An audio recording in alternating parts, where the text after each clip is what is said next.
Hello everyone. Today we will start with the demonstration of somatometry and somatoscopy practical. Before starting with this demonstration, I will show you the instruments which will be used in somatometry. This is anthropometer with two crossbars. The anthropometer has 4 segments and we have to join these 4 segments to make it a 200 centimeter long rod. This instrument is used for taking linear length and breadth of an individual. Another instrument is sliding caliper. It is used for taking shorter lengths and breadth of an individual. It has 2 ends, one is blunt end, another one is pointed end. So, for living individual we use blunt end. This is another instrument which we use in somatometry called as spreading caliper. Spreading caliper is again of 2 types, one is blunt end, another one is pointed end, and we will be using blunt end for somatometry practical. This instrument is used for taking measurements which has some curves like head length, head breadth of an individual. Another instrument is called as steel tape, or you can say flexible steel tape. This flexible steel tape is used for taking circumference measurements of an individual. For all these instruments, we have verificator which tells you the error if there is any in the instrument. So, this is the verificator which with different bars, and you can see the readings here through which we can check the instrumental error. I will just show you how to handle these instruments. These 4 segments you have to attach, and there is a number written in each segment. You have to attach according to the number, 1 attach with 1, 2 with 2 and 3 with 3. So, it makes a 200 centimeter long rod which help you to take the measurement on living individual. These are the 2 crossbars which you have to place here,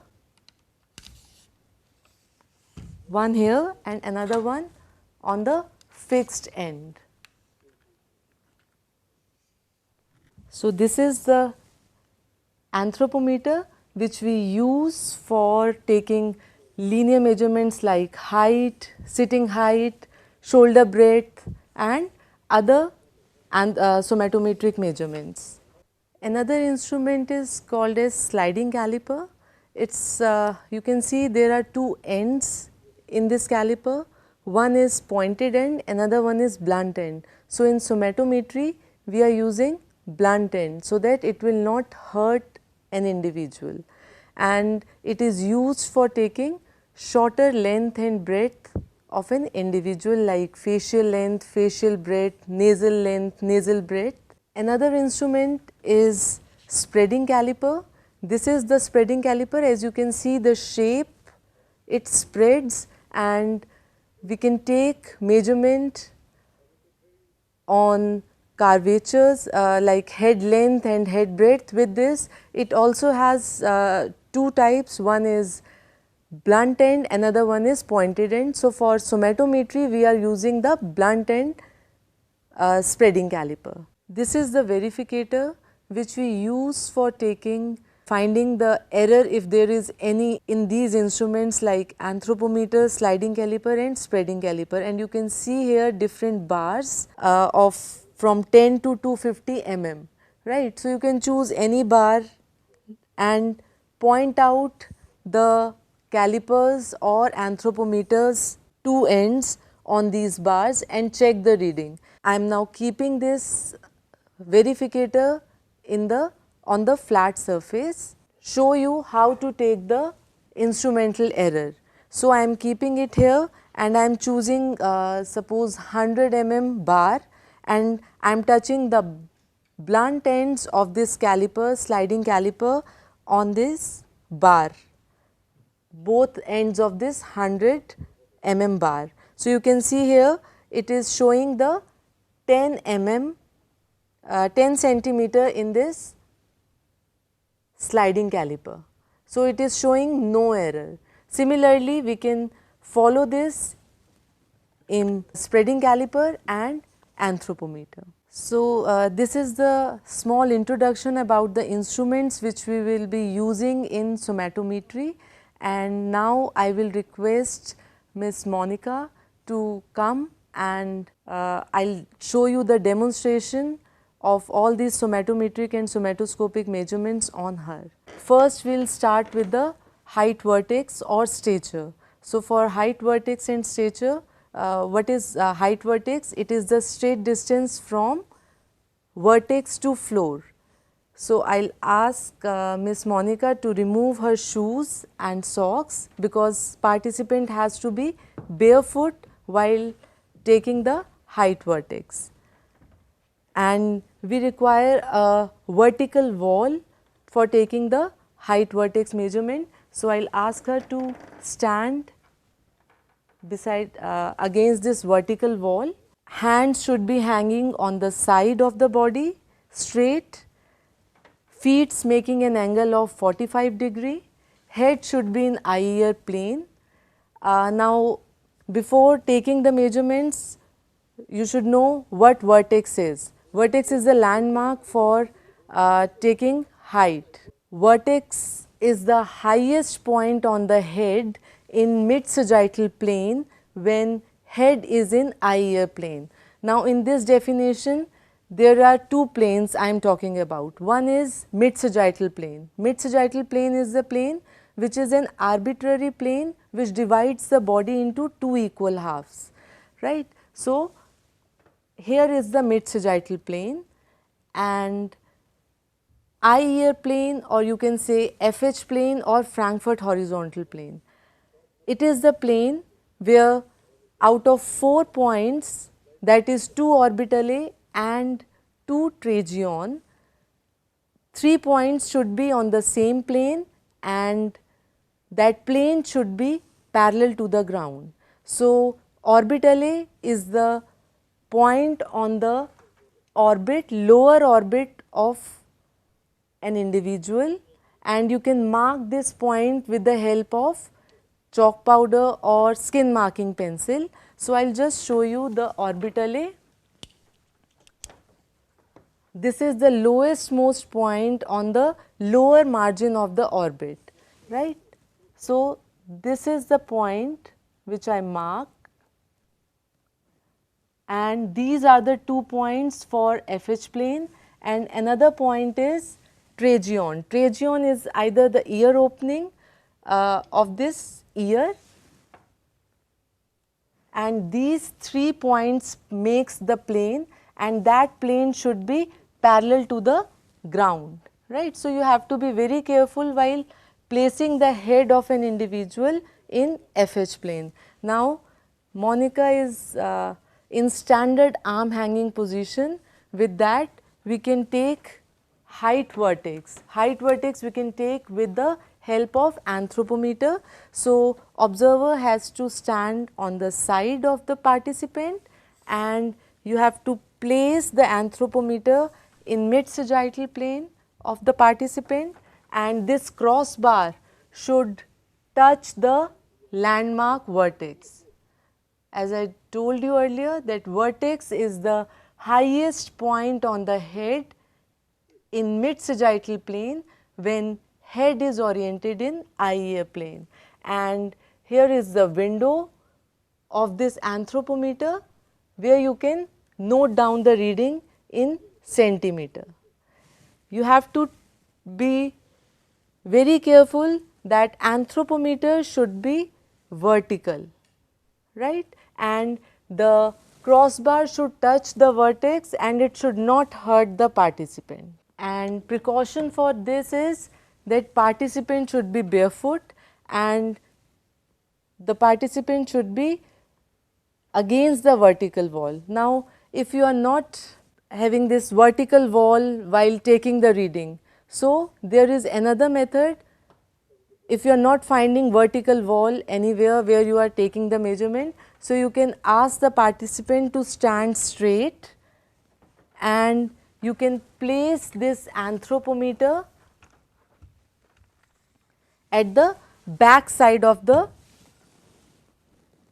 participant and you can touch the vertex. But if you have vertical wall, then you have to follow the previous procedure. Now, second measurement is sitting height vertex.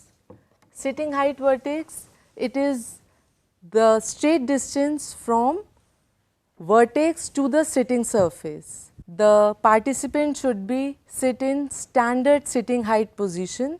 Now, standard sitting height position is when the body or the back is stretched to its maximum and the thighs should be parallel to the ground, the lower legs should be perpendicular to the thighs and back of the knee should touch the edge of the table. Feet should not touch the ground. You can pat the back of the participant so that the vertebral column should be stretched to its maximum, hands should be placed on the thighs and head should be in eye-ear plane. As I told you in the previous measurement, eye-ear plane is the plane where two orbitalae and one tracheon or two tracheon and one orbitalae should be in the same plane and that plane should be horizontal to the ground.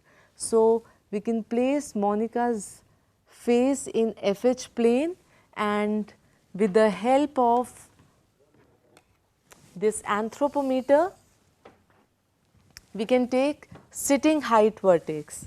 So, for sitting height vertex, you can place the anthropometer at the back of the participant and vertex, as I told you for height vertex, it is the highest point on the head in mid sagittal plane where head is in eye-ear plane and slowly you have to touch this crossbar on the vertex and note down the reading from this window, right. Precautions for this measurement is you have to be careful that participant should be in standard sitting height position and head should be in eye-ear plane, back should be stretched at its maximum. Now, another measurement for this practical is bigonial breadth. Bigonial breadth, it measures the straight distance from gonion to gonion or between two gonia. So, gonion is the singular and gonia is plural. I will show you first on the skull and then on the participant. So, this is the lower jaw and this angle which you are seeing is the gonion point. This is gonion. These are the 2 points. From here to here we have to take gonion. So, we are taking on human. So, we have to use the blunt, the spreading caliper for taking this measurement, but before taking the measurement you have to be very sure that you mark the landmarks properly. So, for that you have to trace the bone and the most lateral most point on the lateral margin of this jaw, you can feel the curvature here and here you can mark gonion with skin marking pencil. You have to be careful that head should be in eye-ear plane, right. So, Monica's head is in eye-ear plane and I have marked gonion. So, as you can see, this is the curve. We cannot take it with the sliding caliper. So, we will be using spreading caliper for that. So, you have to hold the caliper in this position so that the caliper should be parallel to the ground and with the thumb and forefinger you have to place this and the landmarks which you touched is you can place both the ends of the caliper on 2 gonion, and with the help of this scaling you can note down the reading, but you have to be careful that this caliper should be parallel to the ground, right. Another measurement is maximum bizygomatic breadth. Now, maximum bizygomatic breadth, it measures the state distance from zygion to zygion or between two zygia. Now, zygion is the most lateral point on the lateral margin of the zygomatic arc. On skull, I will just show you where zygomatic arc is. This is called as zygomatic arc, right. So, this arc is, you have to trace on human, and wherever you find maximum on the lateral side of the zygomatic arc is zygion, and here also you can see the lateral margin, wherever you find the maximum point is zygion. So, I will show you on the participant how to take bizygomatic breadth. Now, for bizygomatic breadth also, as you can see, there is a curvature here because this is the zygomatic arc. So, you have to use spreading caliper with blunt end for bizygomatic breadth. And for this measurement also, the caliper should be parallel to the ground. So, before taking the measurement, as this is not the fixed point, definition says that it is the most lateral most point on the zygomatic arc. So, wherever I find maximum is the zygomatic arc. So, I can again, the handling of the instrument is important. With thumb and forefinger you have to place on the two ends, and from the ear opening you can trace the zygomatic arc, right, from the ear opening. So, you can place the two ends of the caliper here and make it forward, backward, forward and backward, and wherever you find maximum is your bizygomatic breadth, and you can note down the reading from the caliper. Now, another measurement is maximum head breadth. Maximum head breadth, it measures the state distance from urion to urion, and urion here is the landmark. Urion is the lateral most point on the lateral side of the head, right. So, first I will show you on the skull and then I will show you on the participant.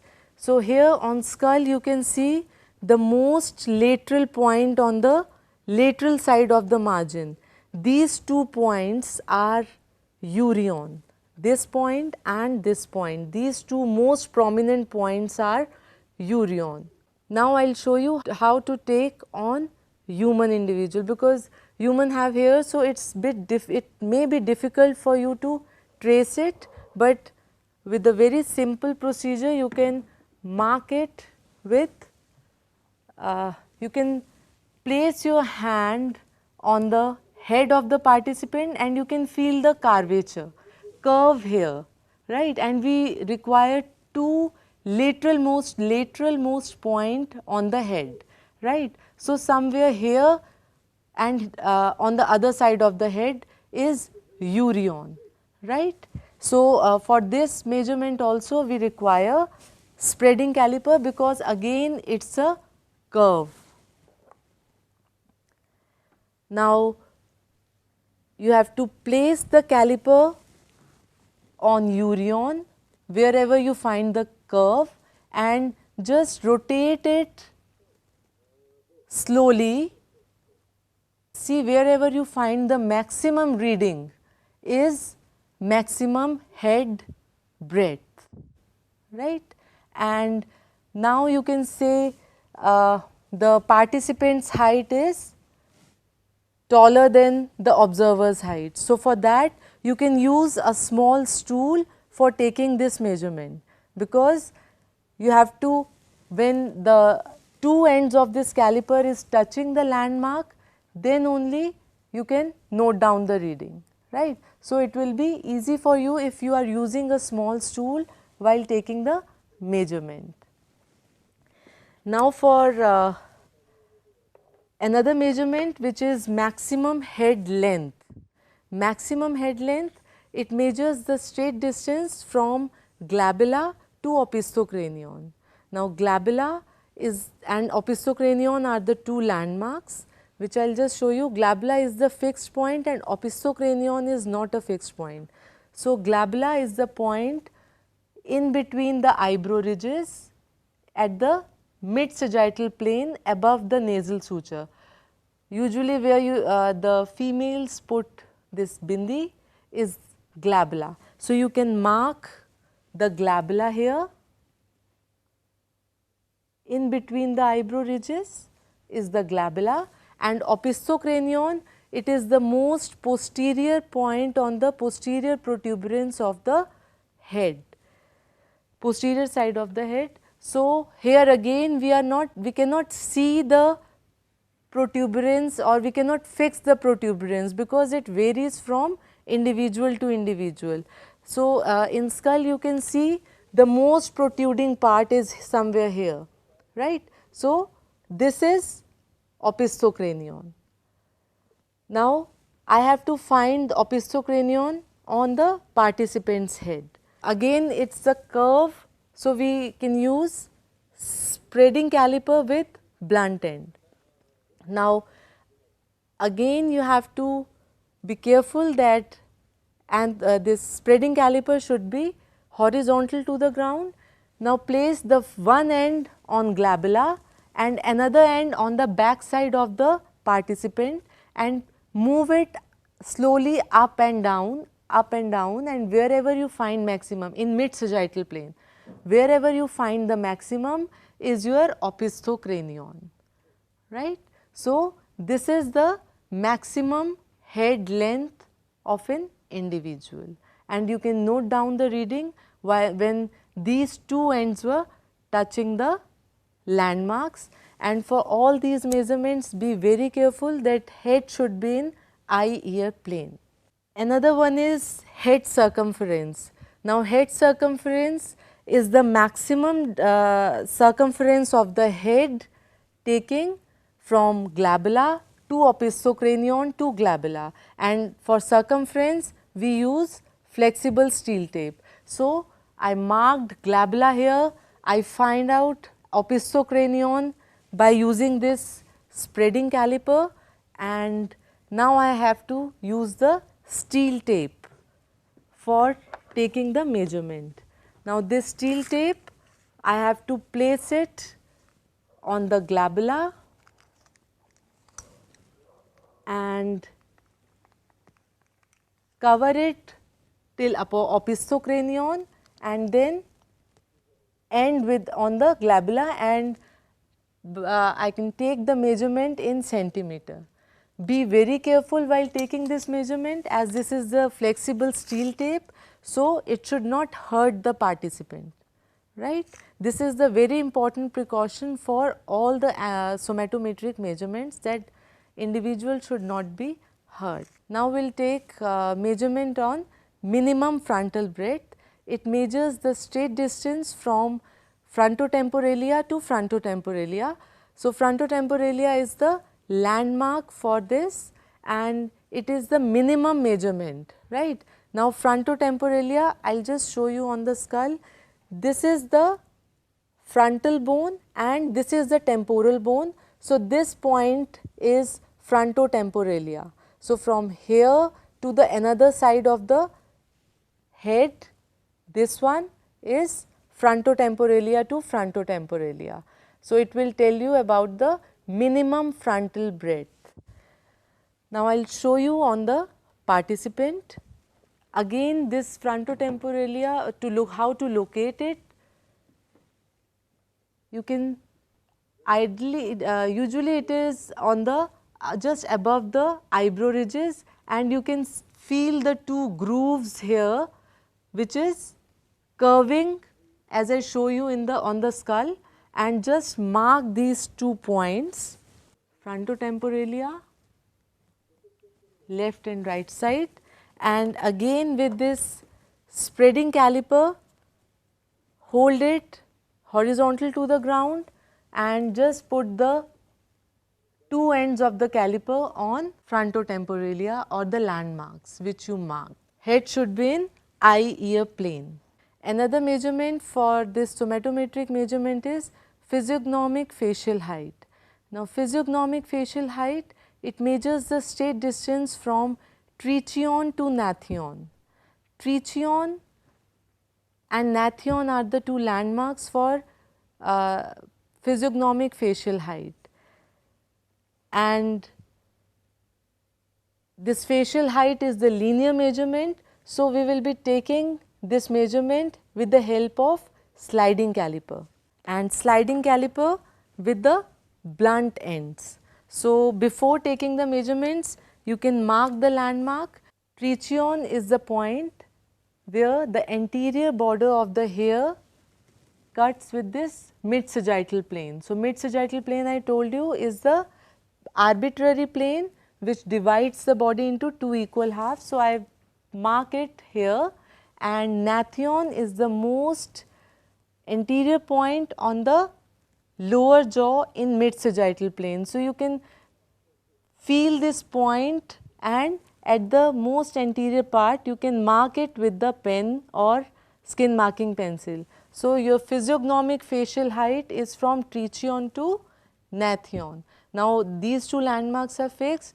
You have to take the reading with the help of this sliding caliper with blunt ends. So, the fixed point you have to place on trichion and the movable one on nathion, and you can note down the reading with the help of sliding caliper. And here also head should be in eye-ear plane and landmarks should be marked properly. Another measurement is morphological facial height. Morphological facial height, it measures the straight distance from nasion to nathion. Now, nasion is the point on the nasal suture in mid sagittal plane. Now, nasal suture is where this frontal and nasal bone is meeting, right. So, this is the nasion just below the medial side of the eyebrow ridges, just below the glabella. It is not the depression, but it is the mark on the nasal suture. So, from nasion to nathion is morphological facial height. You have to mark the landmark properly, and again with the, as this is the linear measurement, so you can take this measurement with the help of sliding caliper. Place the fixed end of the caliper on nasion and movable one on nathion, and take the reading with the help of sliding caliper, right. Now, what is the difference between this physiognomic and morphological facial height? Physiognomic is the functional facial height and morphological is the, you can say, anatomical or morphological facial height. So, functionally if we can say this is the face, so we can consider whole as the face, but morphologically the face is from nasion to nathion, the upper part is called as skull. Now, another measurement is physiognomic upper facial height. It measures the straight distance from nasion to stomion. Now, as I told you where nasion is, it is marked here, it is on the nasal suture in mid sagittal plane, right. And stomion is the another landmark. Stomion is the point on the slit of the mouth, right, in between the lips in mid sagittal plane. So, for this measurement, again this is a linear measurement. So, you can use sliding caliper with blunt end. You place the caliper, the fixed end of the caliper on nasion and the movable one on the slit of the mouth when the lips were closed in a normal position, right. You have to touch that landmark with the movable one and note down the reading the most important precaution for taking this measurement is you have to use disinfectant before and after taking the measurement, because you are touching the skin, the lips of the participant, right. And be very careful that participant should not be smiling, she or he should be in the normal facial expression. So, we can take physiognomic facial upper facial height. Another measurement is morphological upper facial height. Morphological upper facial height, it measures the state distance from nasion to prostheon. Now, nasion, as all of you know, it is the point on the nasal suture in mid sagittal plane, usually on the medial side of the medial level of the eyebrow ridges, and below the glabella is nasion, right. And prostheon is the point on the gums of the individual in between the two middle incisors. So, you have to ask the participant to open to smile at the maximum, and you can see the gums of the participant, or thoda smile.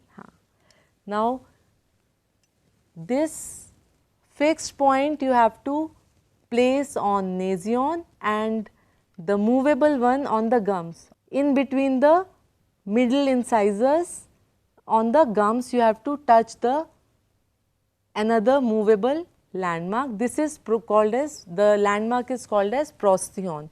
And again, for this measurement also, the precaution is before and after taking the measurement, you have to take the use the disinfectant, wipe the instrument properly so that any infection cannot be spread from individual to individual, and for the safety of the participant. Another measurement is nasal breadth. Now, nasal breadth, it measures the state distance from alare to alare or between two alaria. Alare is the most lateral point on the lateral side of the nasal wing. Now, this is the nasal wing, and you can see the most lateral points are alare.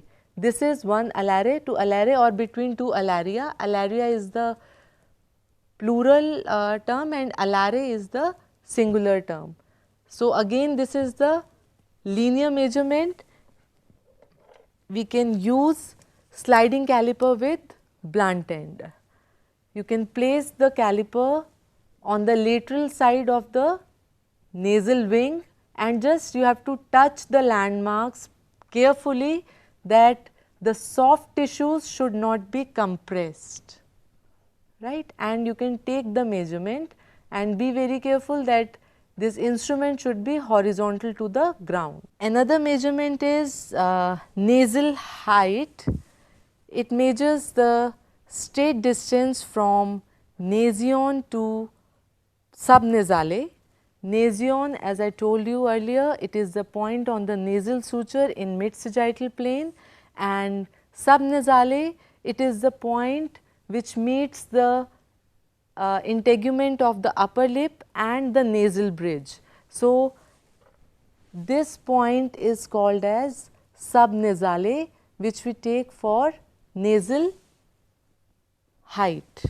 And for this nasal height, this is the linear measurement again, we can take it with the help of sliding caliper.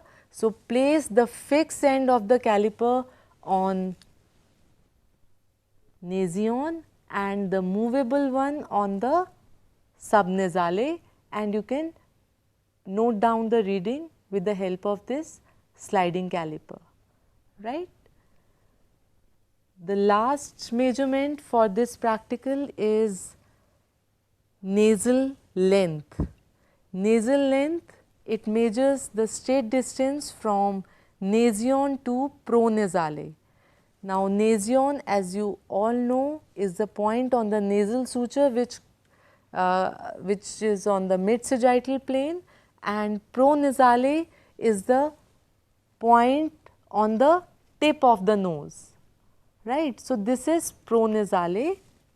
You can mark it with the pen or skin marking pencil and place the fixed bar of this caliper on nasion and movable bar on the pronasale and note down the reading. Try to take these measurements from the side of the participant. So, this is about the somatometric measurements, and these measurements were used for in various applied and basic fields of anthropology, especially biological anthropology. We can see the variations in different populations while taking these measurements, right. And in now we will start with the somatoscopic measurements, or you can say not measurements, we can start with the somatoscopy of this practical. This is about the somatometric measurements which I demonstrate, and now we will start with the somatoscopy. Somatoscopy, it is the characters which you can see and observe, right, like hair color, head form, eye form, hair form or other characters which we will discuss after this.